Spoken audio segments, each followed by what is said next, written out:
एक दिन की बात, एक नेपाली को नौकरी की जरूरत थी, तो वो अपने राजस्थान में आ गया। अब राजस्थान में आ गए, कभी किसी के घर गया नौकरी के लिए, कभी किसी के घर गया, लेकिन किसी ने नौकरी नहीं दी। आखिर में वो एक रबारी के घर पहुंचा। तो आपको पता है कि रबारियों का मुख्य जो काम है वो ऊंट पालन है।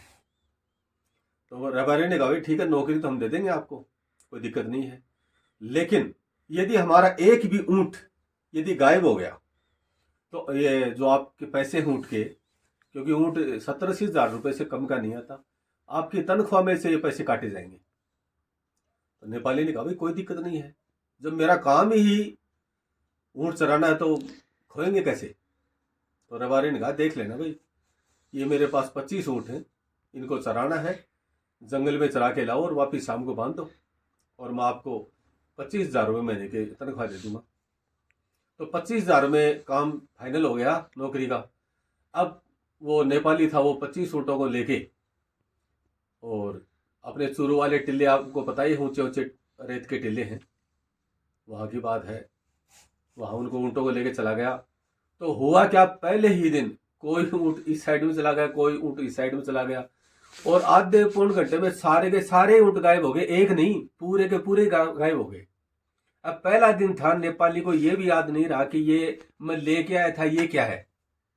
अब वो चक्कर में पड़ गया कि 25 ऊँट, मेरी तनख्वाह 25 हज़ार, तो ये मानो कि मैं तो यही कमाता रहूंगा, जीवन मेरा यही बीतना है।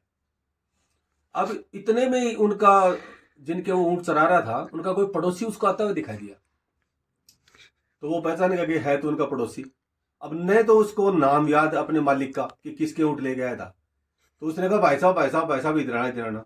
हाथों में उसने इतने सारे ऊँट के वो मींगने ले लिए। ऊँट जो अपना जो करता है पोटी, उसको मींगने बोलते हैं। हाथ में ले लिए, क्योंकि उसको याद नहीं रहा भाई ये इसको ऊँट भी कहते हैं क्या।